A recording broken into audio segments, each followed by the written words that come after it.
স্পর্শ করার চেষ্টা করেছি, যাতে আমি ব্যর্থ হয়েছি, এই চেষ্টা আমি করে যাচ্ছি, আমার রেওয়াজ এখনো চলছে। আচ্ছা, ওই দিন আমরা যেটা দেখলাম, কিছু মানুষ তারা সেদিনকে প্রশ্ন তুলল যে আপনি মমতা বন্দ্যোপাধ্যায়ের অত্যন্ত ঘনিষ্ঠ, নাম্বার ওয়ান।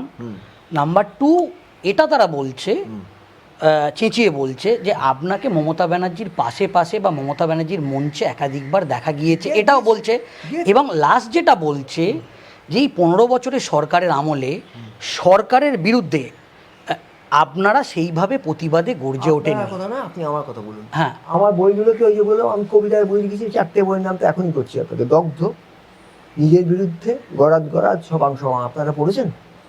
আপনারা পড়েননি, না পড়ে কিন্তু আপনি না, এটা মানে ওই দিন যারা যে প্রশ্নটা করেছে, ওই দিন যারা প্রশ্ন করেন তারা তো আমার বইগুলো পড়েননি, ফলে আমি কি বলেছি তারা তো জানেন না। যদি ধ্রুপদ গান বুঝতে হয় তাহলে রাগ বুঝতে হবে, তবে তো বলতে হবে। তারা তো একজনকে কোথায় দেখা যাচ্ছে, ধরুন আজকে ওস্তাদ রশিদ খান মারা গেছেন, তিনি পদ্মভূষণ পেয়েছিলেন। তিনি পদ্মভূষণ পেয়েছিলেন রাষ্ট্রের কাছ থেকে। বা পণ্ডিত তেজেন্দ্র নারায়ণ আছেন, তিনি পদ্মশ্রী পেয়েছেন, তিনি পেয়েছিলেন রাষ্ট্রের কাছ থেকে, কেন্দ্রীয় সরকারের কাছ থেকে। তো কেন্দ্রীয় সরকারের সমস্ত কাজের জন্য কি পণ্ডিত তেজেন্দ্র নারায়ণ এবং ওস্তাদ রশিদ খান দায়ী হবেন? তারা তাদের শিল্প নিয়ে থাকবেন, যদি তাদের ডাকা হয় মঞ্চে তারা সেখানে যাবেন। বলুন আপনি আমার কথা। আচ্ছা, আর একটা বিষয় বলবো। আচ্ছা, আমার কথার উত্তর দিলেন না কিন্তু আপনি। না, আপনি যেটা বলছেন আপনার সঙ্গে আমি একমত। আপনি ঠিক আছে, সেটা আপনাকে স্টেজে না বললেও হবে, আপনি ওখানে না বললেও হবে, কারণ আপনার তাহলে অসুবিধা হতে পারে। কিন্তু একটা বিষয় বলবো, যে একটা অংশ এই মুহূর্তে সরকারের একটা বড় অংশ তারা বলছে যে কোনো লেখক বা কোনো কবি তাকে মানে তাকে বিক্ষোভ দেখানো, এটা তারা কোনোভাবেই সমর্থন করে না। কোনো কবি বা কোনো লেখক বা কোনো স্বাধীনচেতা লেখিকা তারা কোনো রাজনৈতিক দলের হতে পারে না। এবং বর্তমান যে সরকার এই মুহূর্তে জাস্ট 2 মাস 78 দিন 79 দিন 80 দিন হয়েছে, তাদের আমলে, এবং এটা বিজেপি রাজ্য সভাপতি শ্রমিক ভট্টাচার্য তিনি বলেছেন যে তাদের সরকারের আমলে তারা কোনো লেখক বা কবিকে তারা রাজনীতির সঙ্গে কোনোভাবে যুক্ত করবেন এবং তাদের স্বাধীনতা দেবে, মানে ফুল ফ্রিডম দেবে। এইটাকে এবং 15 বছর সরকারের আমলে যিনি প্রধান সহপরিচালক, তিনি পশ্চিমবঙ্গ মঞ্চে তো সারাক্ষণ ছিলেন, এবং তিনি তো একটা প্রধান ভূমিকা নিয়েছিলেন। তিনি কবি, কবিতা লেখেন, উপন্যাস লেখেন, গল্প লেখেন, পোস্টেরিট লেখেন। শুনুন, আমি শেষ পর্যন্ত কবি, আমার জীবিকার জন্য পোস্টেরিট লিখতে হয়েছে। আমি খবরের কাগজে, দুটো খবরের কাগজে কাজ করেছি, এই জন্য পোস্টেরিট লিখেছি। আমি তো চেয়েছি কবিতা। আচ্ছা, আপনার মতো অভিজ্ঞ, আপনার মতো মানুষ যদি বর্তমান সরকারও তারা যদি আপনাকে কোনো প্রস্তাব দেয়, রাজনীতি দূরে, আপনি যাবেন সরকারের ডাকে? যদি কোনো এই রিলেটেড কোনো সাহিত্য একাডেমি বা আবার যদি বর্তমান সরকার আপনাকে ডাকে, আপনার সঙ্গে যদি সরকার কথা বলতে চায়, মুখ্যমন্ত্রী শুভেন্দু অধিকারী যদি আপনাকে নবান্নে ডাকে, আপনি যাবেন? তখন ডাকটা আগে আসুক, তারপর ভাববো। এক, দ্বিতীয় কথা, এই যে উইলিয়াম ব্লেকের নাম আপনি শুনেছেন? টাইগার টাইগার বার্নিং ব্রাইট, বিখ্যাত কবিতা, টাইগার টাইগার বার্নিং ব্রাইট। এইটাতে উইলিয়াম ব্লেক কেন টাইগারে আই ব্যবহার না করে ওয়াই ব্যবহার করেছেন, টাইগার বানানটায়, এটা কেউ আমায় বুঝিয়ে দিতে পারবে? উনি ওয়াই ব্যবহার করেছেন এই কারণে যে উনি ইউথের কথা বলেছেন, এবং উনি ওই কবিতাটার মধ্যে গোপনে রেভলিউশনের কথা বলেছেন। এটা আমায় যে বোঝাতে পারবে, আমি তার কাছে যাব। লেডি ল্যাজারাস বলে যে কবিতা আছে আপনার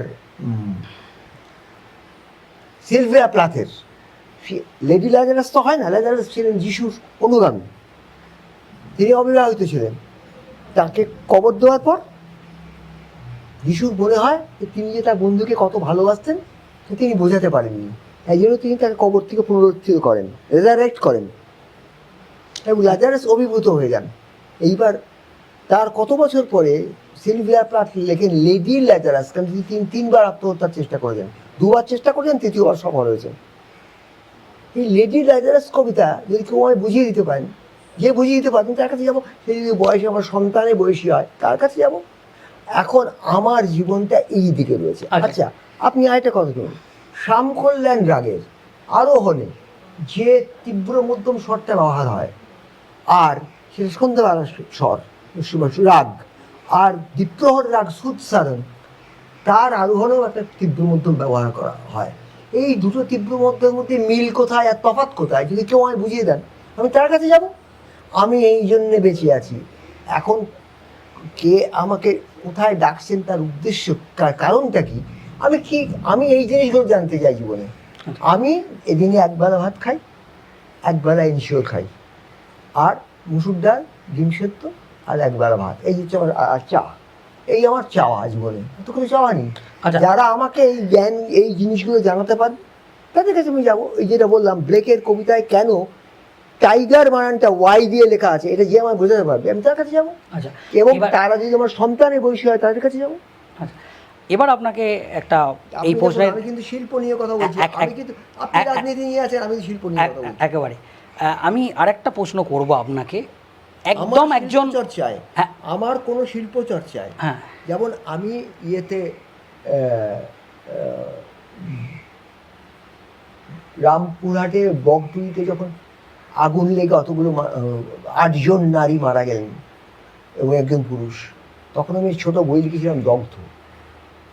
যখন হাঁসখালিতে ধর্ষণ হলো, এই 14 বছরের মেয়েটা, পঞ্চায়েত, তখন আমি একটা বই লিখেছিলাম নিজের বিরুদ্ধেই কথা বলেছিলাম।